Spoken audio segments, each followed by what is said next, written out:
ඉතින් මේ තියෙන ක්වෙස්චන් සෙට් වල 13 වෙනි ක්වෙස්චන් සෙට් එක මේ ස්ටෝ එකේ සෙල් කරන සේරම භාණ්ඩ වල ප්‍රොඩක්ට් ඩීටේල්ස් මේ සොෆ්ට්වෙයාර් එකේ ගබඩා වෙන්න ඕනි කියලා ඕන කියනවලු. ඉතින් ඒකට අදාළ තොරතුරු ගබඩා කර ගැනීම සඳහා ප්‍රොඩක්ට් කියන ටේබල් එක ක්‍රියේට් කරන්න කියලා තියෙනවා. ඒකෙදී ඉන්න ෆීල්ඩ්ස් තුනක් මෙහෙම බලා ගන්න පුළුවන්. ඒකේ ප්‍රයිමරි කී එක විදිහට ප්‍රොඩක්ට් ID තියෙනවා. ඒ වගේම මේකේ දෙවෙනි ප්‍රශ්නේදී කියනවා අපිට සප්ලයර්ස්ලා විසින් ගෙවන සියලුම බිල් වල තොරතුරු මේ කම්පියුටර් සොෆ්ට්වෙයාර් එකට ඇතුළත් කරන්න ඕනෙලු. ඉතින් ඒකට අදාළව GRN ටේබල් එක ක්‍රියේට් කරන්නලු. ඊදී අපිට ප්‍රයිමරි කී එක විදිහට GRN ID එක බලා ගන්න පුළුවන්. ඒ වගේම date, quantity, unique price, total amount කියන ෆීල්ඩ්ස් ටිකක් බලා ගන්න පුළුවන්. එතකොට data type ටික අපිට මේ විදිහට හැදිලා තියෙනවා බලා ගන්න පුළුවන්. තුන්වෙනි එකේදී අපිට කියනවා මේ සොෆ්ට්වෙයාර් එකට සප්ලයර්ස්ලා සප්ලයි කරන අයිටම් ගණන ඇතුළත් වෙන්න ඕනෙලු. ඒ වගේම මේ අයිටම් විකුණනකොට සැපයුම්කරු විසින් සප්ලයි කරන ලද අයිටම් ගණන සමග වෙනස් වෙන්නේ නැති වෙන්න ඕන කියලා.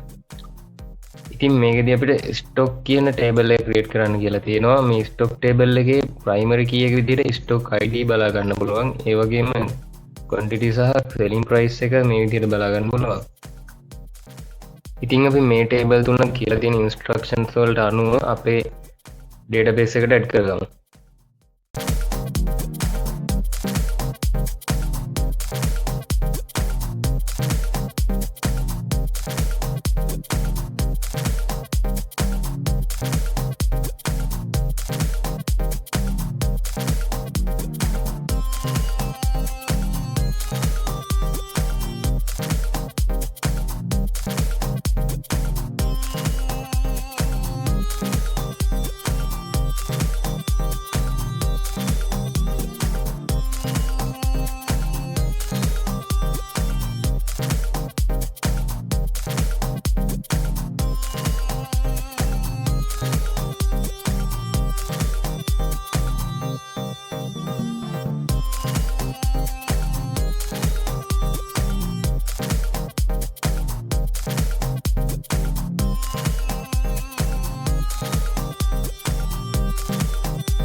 ඉතින් මේ විදිහට අපි ටේබල් තුන හදාගත්තා.